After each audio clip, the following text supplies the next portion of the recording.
वहीं छत्तीसगढ़ में कोरोना काबू में है। ज्यादातर जिले तो कोरोना मुक्त भी हो गए हैं और इसके बावजूद स्वास्थ्य विभाग हर परिस्थिति से निपटने की तैयारी में है। कोरोना मामले में स्वास्थ्य मंत्री टीएस सिंहदेव से हमारे सहयोगी अंकुश शर्मा ने खास बातचीत की है। छत्तीसगढ़ में कोविड एकदम से कम हो रहा है। कई अधिकतर जिले ऐसे हैं जहां पर कोरोना जिले जो हैं वो मुक्त हो चुके हैं। छत्तीसगढ़ के स्वास्थ्य मंत्री टीएस सिंहदेव जी हमारे मौजूद हैं। सर, कोविड की स्थिति आप कैसे देखते हैं प्रदेश में?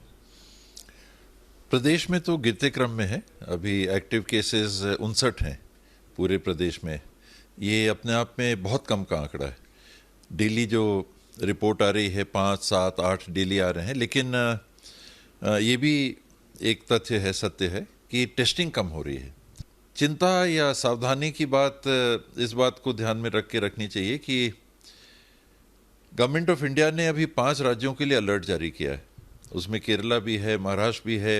हमारे यहाँ जो कोविड आया था महाराष्ट्र से ही आया था। कल की भी रिपोर्ट आप देखेंगे, 8 कोरोना पॉजिटिव आए, उसमें से 3 दुर्ग के थे। वही दुर्ग जो बम्बई के रास्ते का दुर्ग हम लोग मानते हैं। दुर्ग एक तरह से द्वार भी मान लीजिए छत्तीसगढ़ का हम लोग मानते हैं। तो आने वाले लोगों का सबसे ज़्यादा पहला सांकेतिक प्रभाव हमको दुर्ग में, रायपुर में मिलता है। बिलासपुर, नांदगांव भी हैं और वैक्सीनेशन का प्रभाव दिख रहा है। एहतियात वही 3 है। स्वास्थ्य विभाग से जुड़ी बात हो गई, आपने कोरोना के बारे में बात कही और प्रदेश में वाकई कई जिले ऐसे हैं जो कोरोना मुक्त हैं।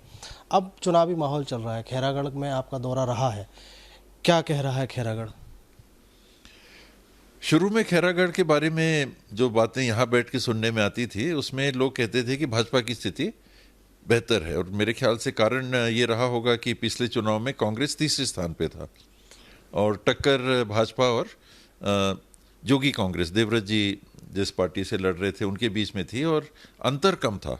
नए जिले की घोषणा के बाद उसकी बातों के चारों तरफ कांग्रेस के साथियों ने जो मेहनत की है, लोगों के पास जाने की पहल की है, उसमें कांग्रेस मुझे आगे दिखी। वहाँ पर कांग्रेस के जीतने की अभी संपूर्ण संभावना है। इसमें अब सवाल ये भी उठता है कि तमाम जो बाधाएं थी वो दूर हो गई हैं। अब 16 तारीख को रिजल्ट आएगा और छत्तीसगढ़ में भी अब नई नई चर्चाएं जो है हमेशा से चली आ रही हैं आपके मुख्यमंत्री बनने की, उस पर अभी भी पर्दा ही डला हुआ है।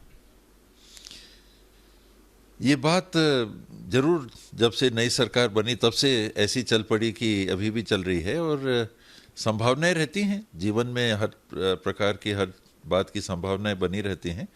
ये संभावनाओं के आगे ये एक ठोस और हाईएस्ट लेवल पे निर्णय होता है मुख्यमंत्री किनको रखना। तो ये उसी लेवल पे है जो चर्चा होगी। सोनिया जी, राहुल जी, कांग्रेस का शीर्षस्थ नेतृत्व जो है, उसी लेवल पे निर्णय इसमें होते हैं। छत्तीसगढ़ के स्वास्थ्य मंत्री टीएस सिंहदेव हमारे साथ जुड़े हुए थे। कोरोना कम हो रहा है पूरे प्रदेश में, खैरागढ़ जीत रहे हैं। घोषणा पत्र के बाद से कांग्रेस की स्थिति मजबूत है और सबसे महत्वपूर्ण बात, जो बदलाव की बात लगातार छत्तीसगढ़ में आ रही है, उसके लिए कम समय बचा है कि अब क्या होगा छत्तीसगढ़ में, ये बहुत जल्द पता चल जाएगा। वीडियो जर्नलिस्ट प्रमोद देवांगन के साथ अंकुश शर्मा, न्यूज स्टेट, मध्य प्रदेश, छत्तीसगढ़।